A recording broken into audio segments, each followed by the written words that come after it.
that God has the final word.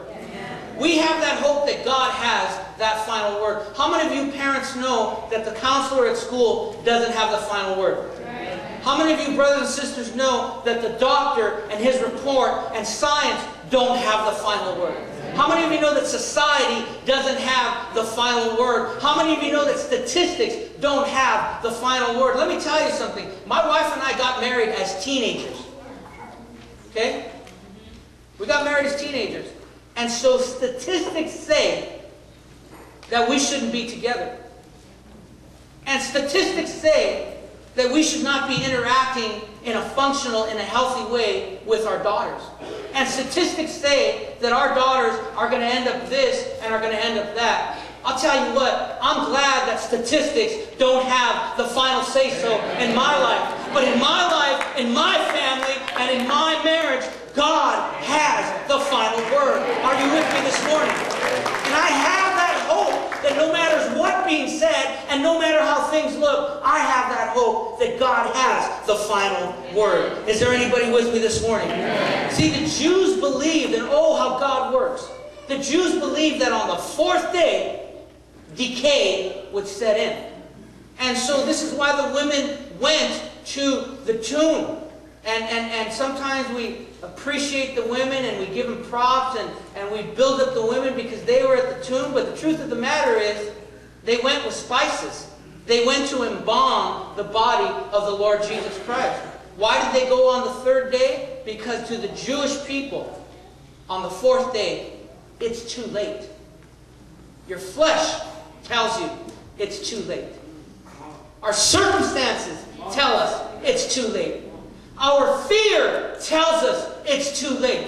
But our faith in the resurrection power of the Lord Jesus Christ tells us it's never too late because God always has the final word. Are you with me this morning? I want to ask my brother Kevin to come up. They told Kevin it's too late. They told Kevin there's no hope. But Kevin is a witness of the resurrection power of the Lord Jesus Christ. Kevin is a witness of the hope. I went with Kevin the other night to his support group. And I was proud of Kevin. Because there at his support group, they gave Kevin his 1-year chip and his 1-year cake for being clean and sober and in recovery.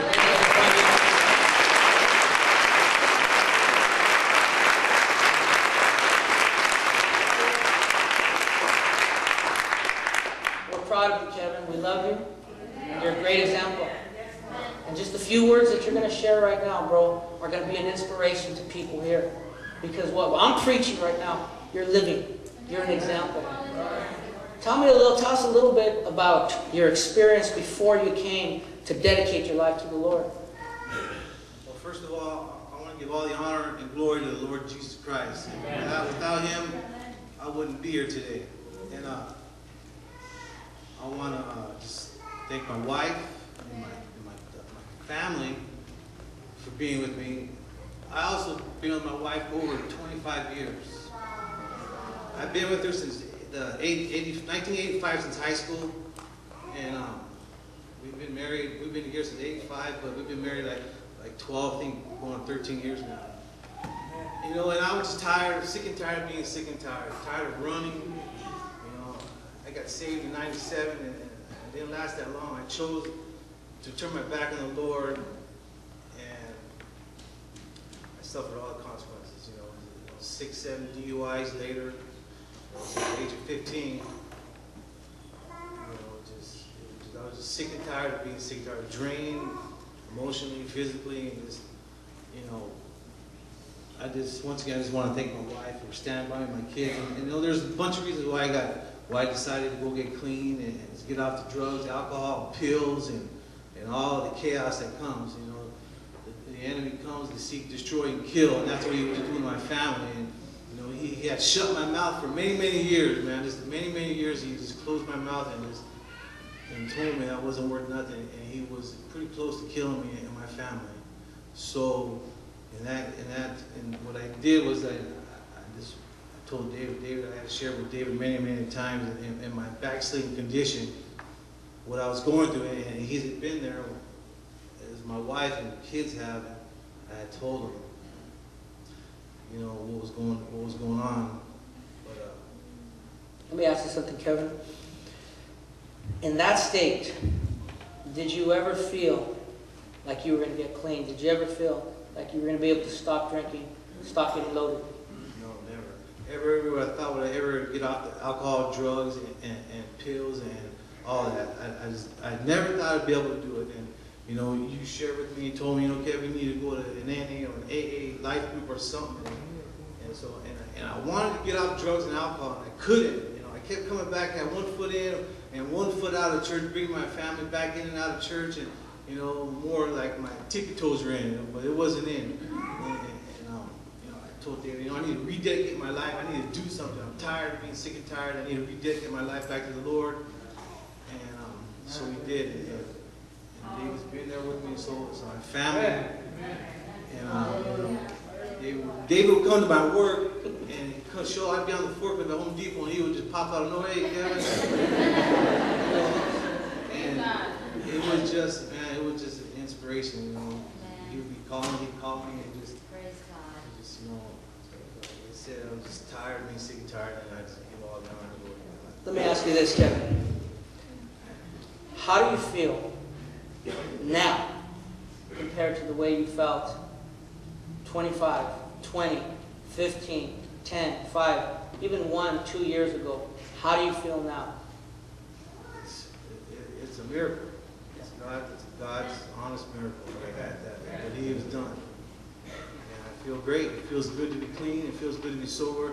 It feels good to go out and witness to somebody and not having the enemy having to shut your mouth and to turn away and walk away, and you can't say something to this person because who are you to say when you're out there doing something? It's like, do as I say, not as I do. I would tell my son and my other family members, and then I turn around and go do something else, and it just, you know, it feels good to serve God, and there's no words for it. It's, you know, it feels good. Do you feel like you can tell someone that Jesus can set them free and know that you'll never go back?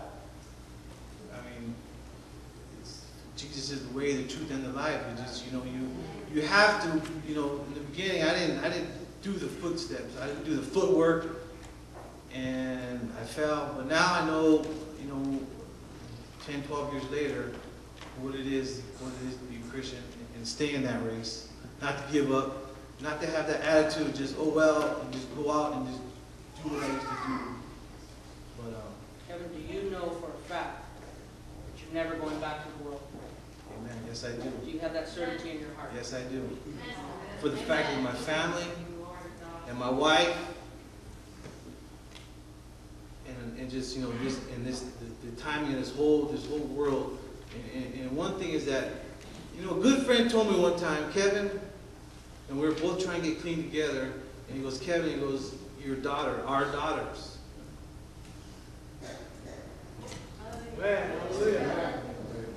You know, what's our daughters going to think of when we're drinking and getting loaded in the house, and my son, I'm telling my son one thing, and I'm doing the other thing, and my friend told me, what are you going to do when your daughter brings home this guy that wants to be like you? She's going to think it's okay to bring some guy home. She's only 9 years old, but in the blink of an eye, she's going to be 13, 14, 15 years old, and she's going to bring home somebody.